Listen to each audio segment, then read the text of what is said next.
So, ఇప్పుడే నా దగ్గరికి ఒకాయన స్కాన్ రిపోర్ట్ తీసుకొనొచ్చారు. ఈయన ఇరాక్‌లో పనిచేస్తాడు. ఒక హోటల్‌లో ఒక చిన్న వర్క్ చేస్తాడు. అక్కడ కొంచెం హెల్త్ ప్రాబ్లమ్ అయ్యి ఇండియాకొచ్చి స్కానింగ్ తీయించుకున్నారు.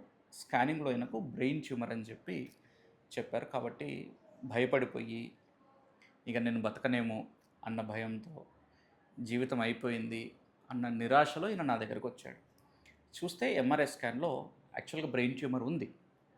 కానీ అది పెద్ద ప్రమాదకరం కాని బ్రెయిన్ ట్యూమర్ ఉంది. మనకు అర్థం కావాల్సింది ఏంటంటే, బ్రెయిన్ ట్యూమర్ అనంగానే అదేదో బ్రెయిన్ క్యాన్సర్ అని, ఇక ఇంక మనము బతకడం కష్టమని, చాలా డేంజరస్ ప్రాబ్లమ్ అని అనుకునే అవసరం లేదు. ఎందుకంటే 100లో 70% బ్రెయిన్ ట్యూమర్స్ అసలు క్యాన్సర్ గడ్డలే కాదు. 100లో 70% బ్రెయిన్ ట్యూమర్స్‌ని బినైన్ ట్యూమర్స్ అని అంటాం.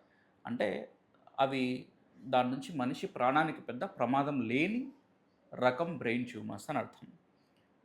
అండ్ ఇలాంటి చాలా పేషెంట్స్‌లో అసలు బ్రెయిన్ ట్యూమర్ ఉన్నా కూడా అది చిన్నగా ఉండి నాన్ క్రిటికల్ ఏరియాస్‌లో ఉందనుకోండి. అంటే పెద్ద సున్నితమైన, ముఖ్యమైన మెదడు భాగాల్లో కాకుండా వేరే భాగాల్లో ఉన్నప్పుడు దాన్ని పెద్దగా మనం సీరియస్‌గా తీసుకోము. అండ్ దానికి సీరియల్‌గా అంటే కొంతమందికి 6 నెలలకొకసారి, కొంతమందికి సంవత్సరానికి ఒకసారి, కొంతమందికి 2, 3 సంవత్సరాలకు ఒకసారి కూడా మనము సీరియల్‌గా స్కాన్స్ తీసుకొని ఏమన్నా ట్యూమర్ పెరుగుతుందా? తగ్గుతుందా? దానికేమైనా సర్జరీ అవసరం పడుతదా? లేదా? అని మనం డిసైడ్ జేసుకోవచ్చు. కాబట్టి బ్రెయిన్ ట్యూమర్ ఉంది అనంటేనే అదేదో ప్రాణం పోతదని, ప్రాణానికి అపాయమని మనం భయపడాల్సిన అవసరం లేదు. టెన్షన్ పడాల్సిన అవసరం లేదు.